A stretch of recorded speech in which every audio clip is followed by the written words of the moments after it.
مرنے والے تڑپ تڑپ کر مر رہے تھے، معمولی طور پر زخمی ہونے والے بھی مر گئے تھے، جس کی وجہ زخم نہیں پیاس تھی۔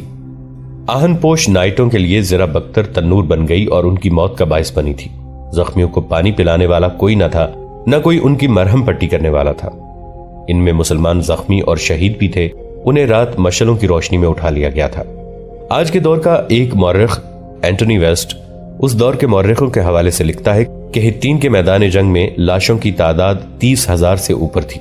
لاشیں اٹھانے کا کوئی انتظام نہ کیا گیا، ان کے جو ساتھی زندہ رہے وہ جنگی قیدی ہو گئے یا تتر بتر ہو کر بھاگ گئے تھے۔ اینٹونی ویسٹ نے لکھا ہے کہ ان لاشوں کو مردار خور پرندوں اور درندوں نے کھایا۔ مردار خور اتنے نہیں تھے جتنی لاشیں تھیں۔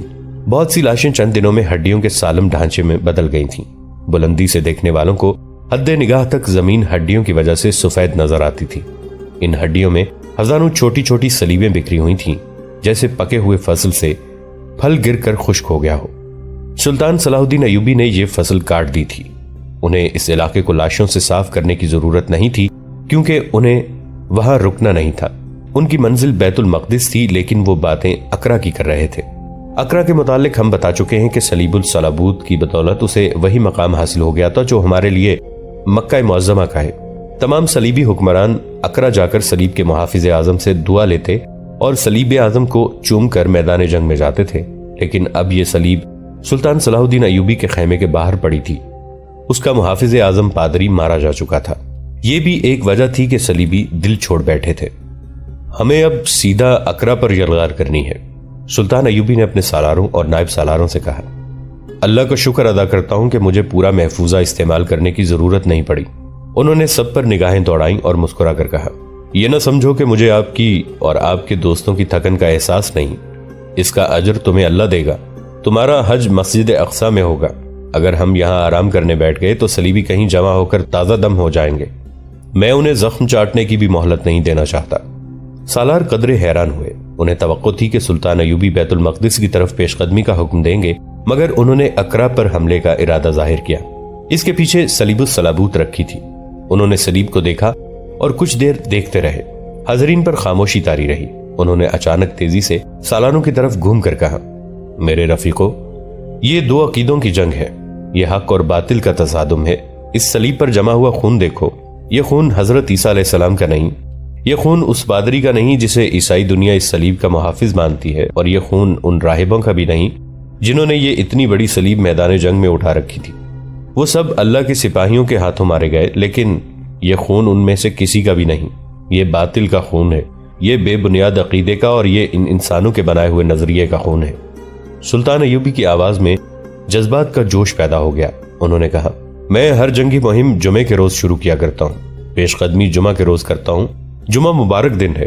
میں ہر مہم کی ابتدا جمعے کے خطبے کے وقت کیا کرتا ہوں، کیونکہ یہ وقت قبولیت عزدی کا ہوتا ہے، اور جب تم دشمن سے لڑ رہے ہوتے ہو تم پر تیروں کا می برس رہا ہوتا ہے، دشمن کی منجنیقیں تم پر آگ اور پتھر برسا رہی ہوتی ہیں۔ اس وقت قوم کے ہر فرد اور بشر کے ہاتھ اللہ کے حضور تمہاری سلامتی اور فتح کے لیے اٹھے ہوتے ہیں۔ تم نے دیکھا نہیں کہ میں نے کوچ جمعہ کے روز کیا تھا، اور اس جنگ کی ابتدا بھی جمعہ کے روز کی تھی، اور تم فاتح ہو، تمہیں اللہ کی خوشنودی حاصل ہے۔ یہ ہمارے عظیم عقیدے اور نظریے کی فتح ہے۔ یہ چاند ستارے اور 24 صلیب کا مارکا تھا جو چاند ستارے نے جیت لیا۔ میں تم سے یہ باتیں کیوں کر رہا ہوں؟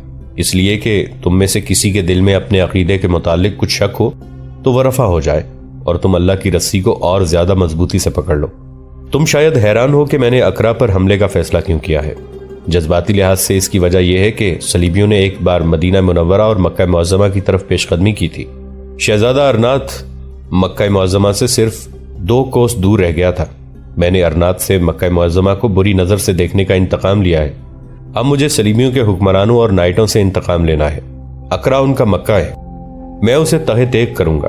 مسجد اقصی کی جو بے حرمتی ہو رہی ہے میں اس کا انتقام لوں گا، اور جنگی لحاظ سے بیت المقدس سے پہلے اقرا پر قبضہ کرنا اس لیے ضروری ہے کہ اس سے صلیبیوں کے حوصلے پست ہو جائیں گے۔ سلطان ایوبی نے بہت بڑا نقشہ جو انہوں نے اپنے ہاتھ سے بنا رکھا تھا کھول کر سب کے آگے پھیلا دیا، اور حطین پر انگلی رکھ کر کہا، تم اس وقت یہاں ہو۔ وہ اپنی انگلی اس طرح اقرا تک تیزی سے لے گئے جیسے انہوں نے کچھ کاٹنے کے لیے خنجر کی نوک چلائی ہو۔ کہنے لگے، میں صلیبیوں کی حکمرانی کو 2 حصوں میں کاٹ کر ان کے حصوں کے درمیان آ جاؤں گا۔ اقرا پر قبضہ کر کے میں بیروت، حیفا، اسقلان اور چھوٹے بڑے تمام ساحلی شہروں اور قصبوں کو تباہ و برباد کر دوں گا۔ کسی بھی صلیبی کو، خواہ وہ فوجی ہے یا غیر فوجی، ان علاقوں میں نہیں رہنے دوں گا۔ ساحلی علاقوں پر قبضہ اس لیے بھی ضروری ہے کہ یورپ کی کچھ اور بادشاہیاں اپنے صلیبی بھائیوں کی مدد کے لیے اپنی فوجیں، مال و دولت اور جنگی سامان بھیجیں گی۔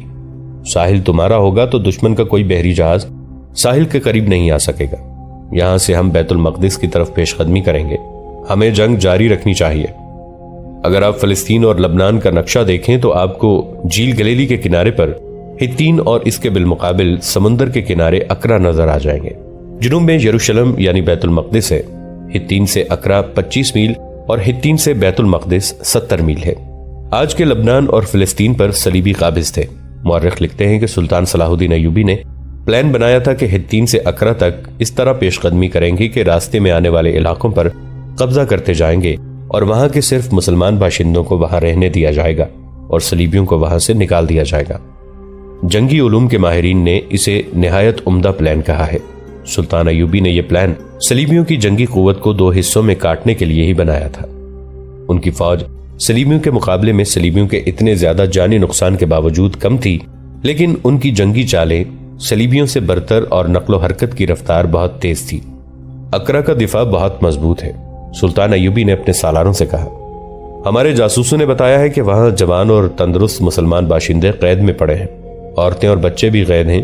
وہاں کے عیسائی شہری شہر کے دفاع میں جان کی بازی لگا کر لڑیں گے۔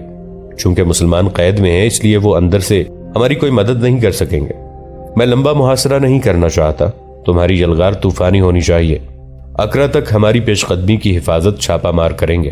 پیش قدمی پھیل کر ہوگی، راستے میں کوئی بستی آباد نہ رہے، مگر سپاہی مال غنیمت کے لیے روکیں گے نہیں۔ اس کام کے لیے الگ جیش مقرر کر دیے گئے ہیں۔